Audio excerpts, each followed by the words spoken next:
feel like if they can get Prey and Kane kind of on tilt and keep them off of the comfort champions, then they can continue to take advantage of that lane. Meanwhile, they still have to ban out that Gragas from Nagne because he was making game-changing plays. Yeah, for sure. Twitch and Corky taken away from Prey. I was not very impressed by his Ezreal. He was looking a little bit shaky, so I'm really interested to see what they're going to choose for this game. They take away the Lee Sin immediately. Bengi has been playing every time you give him Lee Sin. They've been able to win the game, so he's just taking that with confidence, looking to make plays. So the lock-in of the Shen was pretty unexpected from Sword because everyone's been talking about how they've been foregoing that champion and they've sort of left it up. They even left it up for SKT as sort of bait here. But the early top lane lock-in for Expression on that Shen means that now the opportunity is there for Impact to counter it. You know, could he pull out something like a Jax? He does play some carry top laners himself. Yeah, for sure. I mean, Impact can play Jax, he can play Singe. There's a lot on the table that he will choose to pull through. Faker, again, picking up the Orianna, as predicted. They just want a safe mid lane. They know that Nagne does not play Orianna, so they can basically just let that go through rotations. Orianna, really strong pick, and he just picks it up every time.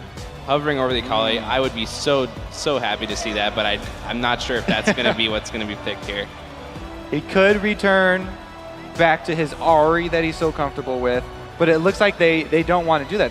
They're sifting around. It almost feels like he's trying to get ideas. He's looking for inspiration right now. What can I go up against Faker with? Yeah, for sure. I mean, there's a lot on the table. We haven't seen much out of him besides for his Gragas. Zari play was quite good, but a little bit lackluster in the last game. He's got really anything on the table. We did see SKT pick up that Ezreal. So right now, Prey is put in a little bit of a situation.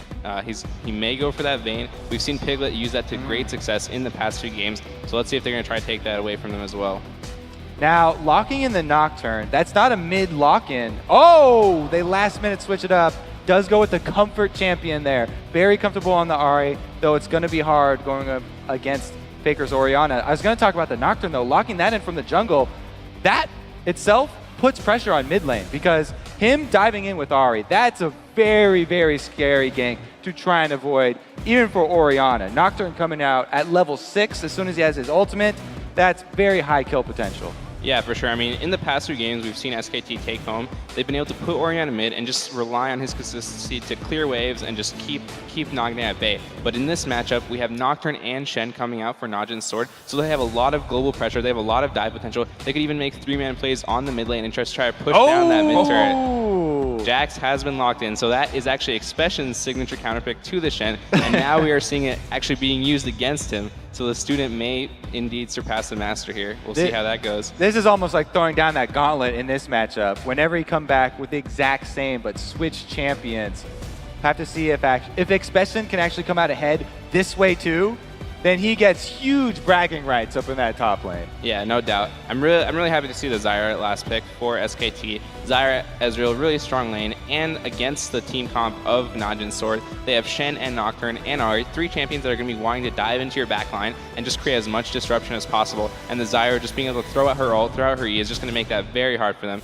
I really dislike playing Nocturne into a Zyra team comp because once you ult into their team, the Zyra just throws her ult behind the Nocturne who's initiating it, and it makes it very, very difficult for the team to follow up on that initiation. Exactly. This SKT team has so much zone control of the battlefield. It's not only that Zyra Stranglethorns, but also Faker's Orianna ults. He's been able to place those really, really well with Bengi. Using that mobile Lee Sin to precisely place the shockwave means that they can control 2 very, very big areas on this battlefield. And that's perfect against a heavy, heavy dive team. I really like what SKT are doing here with their counter picking. Well, the fact is, if there's ever a time to do it, I suppose it is in Game 5 of the semi-finals here against a team which, honestly, I think a lot of people tipped. We saw the fan vote coming in from lolesports.com. 72% of the vote went over towards SKT, and this game has been 50-50 so far. All of the analysts, I believe, also chose SKT. Yeah. So pretty much everybody voting that way here. Pretty incredible stuff, and we are going to be getting into our final game here in just a couple of seconds. And well, if your friends aren't watching this one, you should definitely tell them to tune in because we're going to find out the first team that's going to be heading to the Staples Center in that World Final, which will be happening next Friday here. So, let's get into it. Boy, it's been a pleasure, as per usual, having you here on the desk, and we hope to see you a little bit later on, maybe for some interviews as we move forward. Thank you very much for having me. So, nerds. So here we go then, game number 5. It's all down to this one. You know, I'm going to be looking at that early jungle pressure, though. Lee Sin has an upper hand on Nocturne in the early skirmishes, especially if Bengi's able to work around the spell shield. If you can actually get by without activating that, then Nocturne's early combat effectiveness is greatly diminished.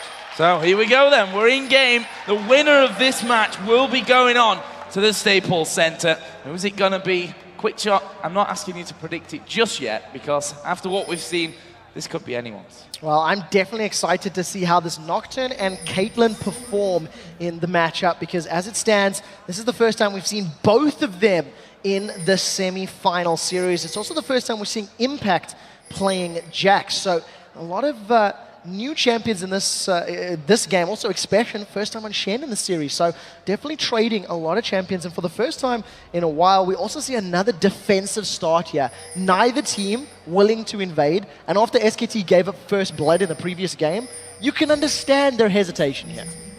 I'm not sure really how this one is going to go down at level 1. I mean, Sword, they've done this pretty much every single game, at least tried to get over there for that ward. This time, we see that one's been put down on the ramp from SKT. Sword spotted that one coming in, and SKT are doing something a little funky of their own. Ooh, yeah, game 5. They're not looking for the super early invades. It's going to be a delayed blue buff invade from SKT. Again, they're looking to contest. This is jungle versus jungle. Could turn into a smite wars here, as both teams are going to have 4 people around the blue buff if they go for this late invade. So Nagne has just backed off, which would make this a 4 versus 3. We do see the members of SKT moving up into position. Remember, Pumandu does have that grasping roots available. Blue buff has been started off. You can see Sword are backing away. There's no CC down. They've jumped in on Prey. This could be very, very dangerous. The blue buff only at half health right now as Bengi gets the vision there. They put the wards down. The blue buff has been taken away here by Bengi. Interesting choice to use his Sonic Wave and Smite combo on the blue buff instead of trying to land that on Watch and burn a Summoner spell or even go for the first blood. Regardless though, SKT going to come out with both blue buffs here as Impact does his best to solo SKT's side. Another great start to the game here for SKT in the final game of the series. We'll see how the buff control plays into their favor. Impact deciding to recall, going to heal up and make his way to that top lane. And we are going to see straight matchups. Prey and Kane going to have to be a little more careful. They've not hit level 2 yet. Piglet does spike to level 2, lands a couple auto attacks down onto Prey and forces them backwards. Level advantage, and that means lane advantage in favor of SK. 3 minutes in. Such a tense start from this one. Bengi getting those double buffs under control. We saw the other blue on their side of the map going over to Impact, who's going to be facing off 1v1 against Expression with Expression's main here. This is going to be a very interesting lane matchup to watch. Luckily for Expression, he's hit level 3. He's a level ahead of Impact. There is a massive wave here for Impact to farm up, and luckily for Impact, he's got that blue buff. So all of those empowered strikes going to make CSing under the tower all that much easier.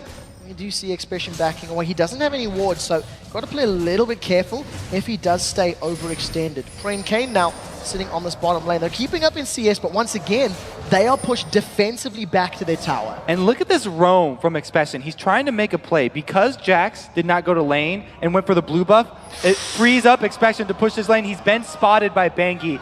Can they set up a counter here? Also very dangerous. The Q going to land there. Expression will shadow dash off into his jungle. Thought we were going to see a little bit more than that one, but again, no risks here in game 5. Yeah, we all got very excited for the Ninja action, but nothing came of it. Impact continues to farm up as Expression is going to roam back to the top lane, but keep an eye on that Watch. He's trying to make his way towards that top lane. Stopped off with those double golems as Bengi is counter-jungling that Wraith camp. Here comes the blind monk. Looking for Nocturne. Oh, that golem barely dies before the Sonic Wave comes through, and it could be a 2 versus 2 situation up top. Wow, actually, Bengi He's still up there. He's going to come around the side, puts a ward down. Watch is going to spot his position. Will we see Nagne try and come around for this one? There's a lot of vision down on that top side of Sword's jungle here from SK Telecom as the hook lands down bottom. Oh, we do see the damage going down. Kane has been rooted in place. They've traded ignites. That's a flash away from Pumandu as Prey has not left Piglet. Continues to smash away from the back line, but Piglet forced to flash and does get away. No first blood secured just yet. As you can see those red health bars tingling on this bottom lane. They do have the advantage in summoner spells now, as Mandu had to burn his flash to leave a little bit too far up. But if we return to that top lane, what happened, Jax, he really wants to get to that level 6 point, as Warboy was talking about in the first time these two champions went up against each other, and he's almost there. Expression failed to make anything happen from Jax's blue buff start, and he shoved the lane, went for a failed gank, so now it's going to be Jax's show coming back pretty strong. This is dangerous as well. Bengi just throwing down that pink ward actually had not really been spotted moving into that brush there as Pumandu stands on top of a trap, and still no first blood going down in that bottom lane. Up in the top, Impact and Expression, they're just going to hit a few chunks out of each other. You can tell that SKT really want to set up Impact to win that matchup too, because look at the deep warding that Bengi was able to do on his invade. He set up so much vision that Impact can play that matchup aggressively once he does hit that level 6 spike. And the one thing I also want to highlight about those deep wards, because they are dealing with a jungle Nocturne, you need to be aware of where Nocturne is before that Paranoia comes in there. So double duty on those very deep wards there from SKT. We do have a momentary pause here in the final game, and you can feel the tension already. Meanwhile, the double global gank that's going to come from Sword is not going to be focused at that top lane, because Shen's going to be leaving.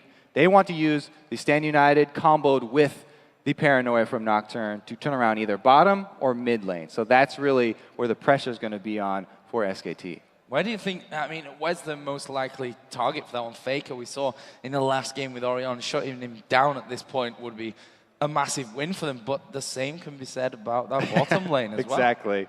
I mean, Ezreal's a little bit mobile, so maybe they'll avoid that bottom lane, but we saw the early flash blown from Mandu, so maybe they target the support. I also feel like there's a bit more calmness out of the Prey-Kane combo in this lane. We've seen a couple of hooks connecting already, and only the ones that were advantageous for Prey and Kane were actually followed up. And Prey, this time around on Caitlyn, he doesn't have to be in such short range as we've seen with his Ezreal earlier on. He's sitting further back, relying on those headshots, and hasn't overcommitted to fights. Yeah, that's something that they had a real problem with, the fact that they almost looked excited every single time a hook would land. They were like, yeah, go for it. Oh, no, that was bad. And this time it's definitely been a little bit different for them. We'll see, though, how it continues to go. We're only 6 minutes into this one. If you're just joining us, where have you been? Number one. Number two, it's 2-2, and this is the final game of this best-of-5 series. The winners going through to the World Final. Nagne right now moved himself up to this top lane. Bengi is going to be in position to counter gank. Stand United is available from Expression. And here comes Nagne. They managed to taunt up Impact. Nagne uses Spirit Rush in. Second one to get out as they see Bengi. There's one more proc available. The question is Nagne going to use it? I think it's going to time out in just a second. Decides to back away, and Impact survives. Bengi with some epic timing right there. Able to come in and scare Sword off of that turret dive. Impact really got to thank his jungler right now. Yeah, jumping straight into the back of those minions as well. Always a helpful sign for the Jax to push back. And look at this, SKT actually turning things around. They're going to be putting some pressure down onto this top turret. Shen is coming back into the lane, but will they be able to put some damage in there? In fact, SKT decide might not be worth it at this point. Let's just have a trip home. A great pushing there from Impact and Bengi. This allows, makes it a bit more difficult for Expression to try and freeze that lane up. And we see Watch very close to level 6. This camp should give it to him. That is now Paranoia available as Nagne secures the blue buff. And with that Paranoia up and in range of this bottom lane, Pumandu and Piglet are going to be fairly happy that they are pushed against the tower. However, Watch may want to sneak into the bushes. Najin Sword really want to gank this bottom lane because of the lack of flash on Zyra. If they just go in with the Paranoia and Stand United and kill him, they can rotate that into a dragon. So right now they're making the call for Shen to shove his lane as fast as possible and then get out of vision of Jax. Well, Nocturne actually headed onto the top side of the jungle here. They've pinged onto that red buff, and because of the fact that Bengi did pressure them so heavily early on in this one, I think they're a little bit scared of that happening again. Expression right now doing fairly well in that lane. 7 CS advantage, but he does have that Giant's Belt, so going to survive some of the damage that double Doran's impact is dealing. I feel like that may have been a missed opportunity for Sword to make a very strong early move in this game. But to be said, they didn't have vision of Lee Sin there, so Bengi could have been in position for a counter gank, and they played a little bit on the safe side. No, gold pretty much bang even. No first blood. No turrets. We're at 8 minutes and 14 for this one. We've not seen an attempt on Dragon up until now. Very passive play, similar to, I guess, the pace of game 1 in some respects here. Another game in these best of series where you tend to find that a team will play a bit more passively to figure out exactly what their opponents are going to be doing. And we do see now, once again, these lanes just trading and staying very, very evenly. Najin Sword hanging out, just using Prey and Kane's Dark Passage there to keep Poohman and Piglet at bay, keep them on the backside. However, if you look towards this top lane, Watch is setting up. He's got Paranoia, and you do see that Impact is in trouble. There's the Paranoia! They're going in, and Impact is in trouble. He's going to flash away from this one. We'll see if Watch can actually keep a hold of him. He's got that red buff, so Impact is not going anywhere fast here. Flash comes down. Expression picks up the kill, but here comes Nagne. First blood did go over to Expression. There's the start on the Dragon as well. SKT gonna secure this one without contest here from Najin Sword. The rest of the Sword members sticking in that top lane. We'll see if they want to try focus the tower down. So they're able to get this Dragon, and Najin Sword actually are not pushing on the turret, so that was a pretty big amount of resources spent on a small gank right there. What Watch was trying to do was follow up the flash from Impact with a flash of his own to keep in fear range, but because he was a little bit too slow, it ended up costing Shen his flash, and then also Nagne blew a Spirit Rush there at the end, just for kicks. I like Faker almost taunting Nagne there as he misses the charm and tries to zone him out of that mid lane. Expression did start to work his way down there, so Faker started to back off. This bottom lane, whilst there's been no kills, there's been a lot of damage exchange, there's been some pretty close moments with the hook from Kane, with those grasping roots from Mando as well. Yeah, it is staying very even though Praise decided to go for those Berserker's Greaves as opposed to some early damage. But the one thing that is standing out for me is that Faker has a 30 CS advantage over Nagne. Those roams from Nagne's Ahri are just not working out in his favor. You can see Watch hanging out on the sidelines, but he's instantly pinged. So SKT are well aware of his position. They are going to be aware of that ward as well. As you can see, there's a pink from SKT, which it looks like Faker's going to go to clear. Top lane, still. They've had their fair share of jungle interactions here. Impact, of course, going down for that first blood. He has got double Doran's Blade right now, and the workings of that Phage. And, well, Xpecial just trying to keep him at bay underneath this turret as Watch comes up. There's no ward in the Tri-Bush here for Impact, and he still does not have his flash up. So if Watch is able to go, I don't know why they're waiting for this. Well, we'll find out in a second. Watch decides to back away. We did see that in the mid lane, Faker was caught by a charm. We actually seen Faker and Bengi roaming to that bottom lane, but Prey and K were able to at least avoid any potential gain. This is also why I thought that Sword were going to focus a lane other than top lane with their Paranoia, because if they gank that top lane, then it opens up for the counter Dragon, and SKT are actually the ones who came out ahead in gold after that.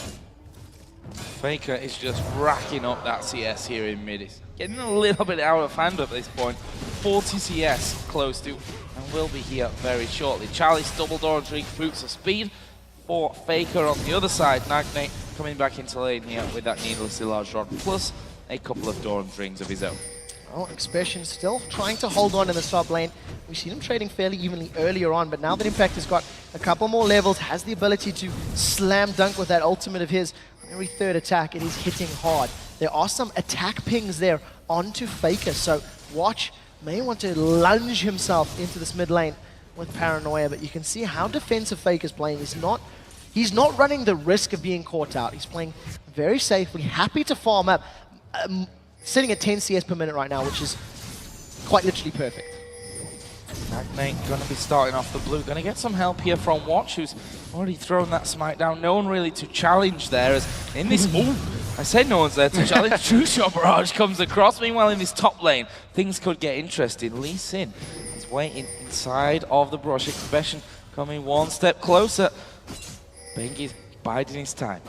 Well, we'll see if he steps over the edge. As you can see, Bengi does have the ability to kick back. The stun is going to come down. It's going to lock Expression in place. They've jumped onto him. The kick goes out after the taunt, and Expression gets out thanks to the aid of Bengi's Dragon Rage. Great little bit of timing right there, and that is going to foil this top lane gank. Now it's open to counter here from Watch as he comes into Paranoia range. Well, let's see what he can do. He's waiting on that turret right now. Impact less than half health, but he's already hit the recall. And he's going to be getting out of there before Watch can have anything to say in that top lane. And he himself fallen a little bit behind this Shen in terms of the CS, probably just from that kill and the time that he had out the lane.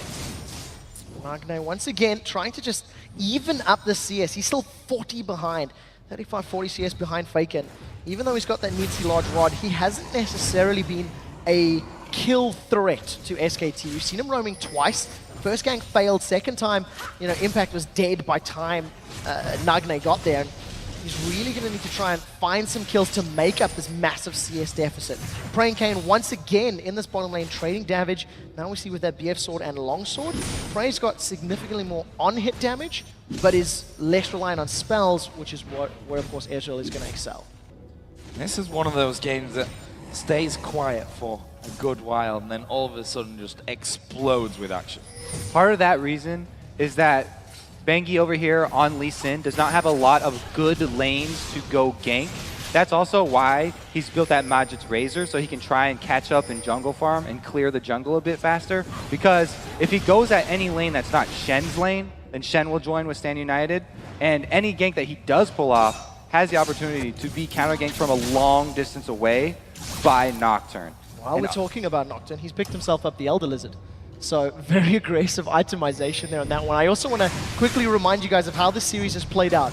In games 1 and 3, where Najin sort of were even with SKT, they ended up winning the game. They ended up rotating particularly well and controlling that mid game, and we'll have to see if they can have the same decision making. They are down a dragon though, which is respawning in 20 seconds, and we'll see who decides to go for it. Watch is once again top lane, so if Impact gets taken out, SKT may just say, hey, we'll happily take dragon again.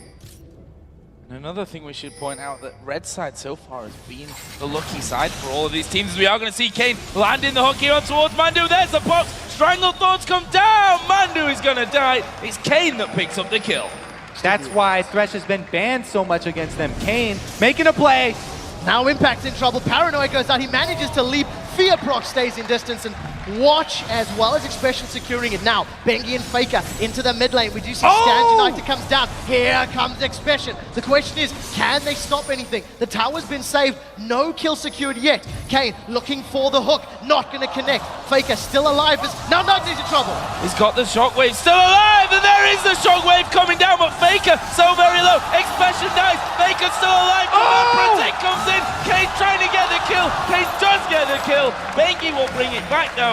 And again, as I said, it doesn't ever rain, it pours in these games. From the beginning there, though, Nagne did not have any more charges on Spirit Rush to get in. Yes, Shen Standing Knight's coming in, but it's just Nagne walking at the two targets. And both of these are very mobile targets. Nagne had Flash, so he could have done something which is flash in with the Shen Standing United still on him, thereby Shen gaining distance as well. But man, with two melees basically going in there right on top of Faker, he gets off a great shockwave and he gets a little bit close so Kane can answer, but Bengi is the one who comes out the real victor there.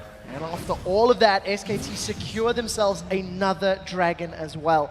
We have seen that towers have been traded at 1 apiece, but Global Gold still in favor of SKT. Piglet has had a lot of alone time with this tower and given it a few love taps, which will cause that to be the second tower of the game and a commanding 3,000 gold lead in favor of SK Telecom T1. And that stat really interesting there as well. First tower, first dragon of every game in this best of 5 has gone over to SKT. They've been able to win games off that twice and lose twice as well. So who knows how this one's going to all work out in the end. There's a hook coming across. Mandu just sidesteps it. But there are 3 men now down here. Gonna be 4 in a second as Najin comes in as well. Faker is also moving around. This could get very explosive in the bot lane as Bengi gonna get charmed. Well, we do see Praise landing some auto attacks and that Piltover. Faker's made his way in from the back line, still holding a massive CS advantage over Najin's Ahri. Najin's decided to prioritize that Deathfire Grasp, but still not sitting on any boots, so gonna take him a long time to reposition in any of these lanes. We also see a very, very big difference in the junglers builds because watch again going with an offensive build, the Spirit of the Elder Lizard extremely quickly, whereas Bengi opting with a completely defensive build here on Lee Sin. Those Merc Treads will reduce the amount that, or the time that he can be charmed in, but Watch is going to have a much bigger damage output. When he went full offense on Aatrox, it didn't work out. Nocturne is a bit of a different story though, because he's a guaranteed dive, and he's got the defense of Stand United that he can rely on. So Blue Buff's going over once again to those mid laners. Faker, who's currently 2-1-1, sat a good 40 CS in the lead here. Themes is finished. The needlessly large rod sorts as well in there. Najin actually putting down pressure on the turret. DFG even there for him as a hook lands onto Mandu. Paranoia comes in. You see in the background that Piglet is the focus of Watch. Pumandu still alive in the background. He's going to be the first victim as Watch unable to pick up a kill onto Piglet. Now Stand United coming down as the plants are basically killing Prey. But the kill did get secured by Sword, so well played. Bengi was just getting into position as Lee Sin. He was about to pull off a very nice gank, but Nocturne has the range on him. Najin another defensive ult. Yeah, saw the shockwave coming out there, and Faker just kind of saunters off of this middle lane. He's like, well, you're not going to fight me again. I'm going to put down some damage onto this inner turret. Meanwhile, Impact with a Jax here almost got that Trinity Force stun. Is going to be hammering on the top lane turret. Oh! Bengi trying to hold on to this lane. He's going to get hooked. Where's the fear going to send him? Pretty much perfect there. He's down to less than half HP. Can he escape off from this one? Yes! Just about underneath the turret. Prey had no mana for Ace in the hole, used the 90 caliber net to get in range, and didn't finish off the kill. So they've traded towers as now Expression is moved to this top lane to defend against Impact, shoving the inner top lane turret. Here's a replay of that bottom lane. So this is a perfect time to go for the hook because the turret's almost down. Just one more hit and they finish it off. A really good play right there too. Keeps him in range for the fear. That 90 caliber net costing him mana to get off a couple more shots, but as you said, no ace in the hole left. So 20 minutes, 40 seconds into this one. It's a 2.8 thousand gold lead currently for SKT, who have lost every single game so far that they've had here on this blue side. So we'll see if this one is the one that changes their fortune a little bit, as Piglet picked up his red buff. Lee Sin actually up by the Baron here with Jax as well. Ward's going down. He's got an Oracle. Needs to be careful of the 3 there from Sword. Yeah, Najin actually threw out a charm just exploratorily into that bush. Nobody was hanging out, so it didn't work out for him. But once again, Najin now has his boots, got those Sorcerer Shoes completed, still sitting 60 CS behind Faker. Faker with a Death Cap and an Athene's. That is a very scary Orianna at the 21-minute mark. SKT are really scary right now. They're definitely ahead, but Sword have a great team for picking people off. If they could gain control of the vision, then they can actually pull a turnaround here. Good charm over the wall, but the turret's already dead. They got the turret. Piglet got hooked, but Kane, wisely, I think, not following on from that one. Ultimates are available across the board as well. So we could see that fight kicking off. In the end, SKT back away, happy with the turret that they've taken. Yeah, I think with the exception of Stand United, that was the primary reason not to go in. Expression was still walking into that mid lane and couldn't throw down that massive shield onto Kane or onto Watch if they wanted to dive in for the fight. Sword are still 3,000 gold behind, and they need to find a pick to get some global objectives back in this one. They're falling behind on CS in most, in total. And of course, with those dragons that SKT have had such great control over, Sword are going to have to find a way back in this game. 45 seconds before the dragon respawns, and we'll see who is going to make the first play for that. That scary Jax thwack is there now with the Trinity Force in there. Trinity Force, that'd be interesting. Headed up towards, again, that inner turret on that top lane as he pushes on straight through. This time it's going to be Prey that comes in to stop him. Piglet's getting as much farm from those golems as he can there. Pretty much the same for Prey up on the top lane as well. We can see that SKT, kind of edged into the enemy jungle here. Now that those two turrets are down in mid lane, really looking to get control of it. Right now, Piglet is sitting on the bottom lane, just pushing this one out. He's actually a little bit behind Prey, but as far as items are concerned, he's got a Trinity Force and almost that Bloodthirster completed, so looking very strong right now. And it falls on Watch to purchase that Oracle. So the Nocturne going to be even more squishy than before. It really, Sword haven't been timing this Dragon very well all game long, and even though they have a Vision Ward on it, it's up to SKT again to take it down uncontested. 3 Dragons out of 3 for SKT. All perfect records so far. Let's see what they can make of a play from this one though. Blue buff has been kicked off here by Bengi. Nagne's waiting around the side. Jack's coming in from the top side as well. Dangerous position here for Sword to be contested. They're going to have to give that one up. That's a blue buff going over, stolen away by Faker. The rest of Sword a little bit split up. You actually seen Prey shoving out that mid lane, and Impact was trying to find a way really to, jump into the game. He's sort of playing that linebacker on the left-hand side. Expression now recalling in this bottom lane as the rest of SKT are starting to stack up and definitely making it clear they want this tower. Expression is still sneaking there. He has been caught up. Perfect. Here comes the paranoia. They've dove in for a fight. Strangleforce knocks up a few. Expression gets out. Impact going in from this one. True Shot Barrage comes across the side as well as the kick goes through the team. There's a shockwave ripping them down as well, but they've not got the damage to follow through. Kane super low. Baker still trying to get the ball in position as there is Lee Sin diving in. Sword still alive, but all very low. They managed to pick up a kill on Pumandu, but Sword lose the tower. SKT will be happy with losing one and grabbing the objective. Expression got to start that fight out in the bush and have Piglet walk right next to him, though.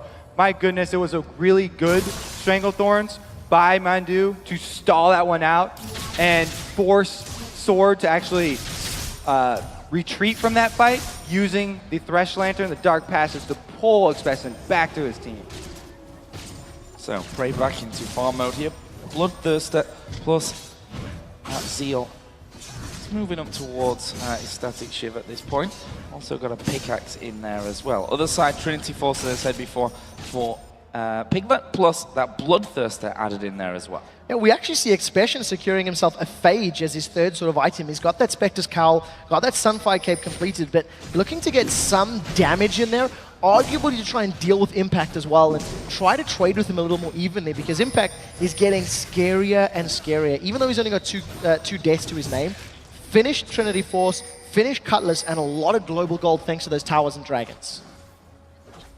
Baron here cleared out once again by SKT. There's a pink ward there on the front. Faker's going to be taking blue. They've got pink wards in Sword's jungle here as well. They could try and bait them off this. SKT have been doing a really good job of grouping up by objectives, and they go for the pick on Kane. Oh, Kane's in trouble. He manages to get the play down. True Shot Barrage throws across. Now Stand United has been used. Nagne re-engages. A massive shockwave. Throws 3 of them together. The first victim is Watch as the rest of Sword are on the retreat. They're trying to get out. Here comes Impact. He's on to Prey. Prey still alive as the Counter-Strike doesn't land. A good charm. Now Piglet's in trouble. He uses the Arcane Shift forward. He secured another kill as Nagne's on the retreat. Nagne gets out. He managed to pick up one before Piglet closes it out. Expression still in trouble. Still in trouble, and he's the last man up. And this one is Impact going to dive on top of him. There is the ace for SKT. This is at least an inhib here.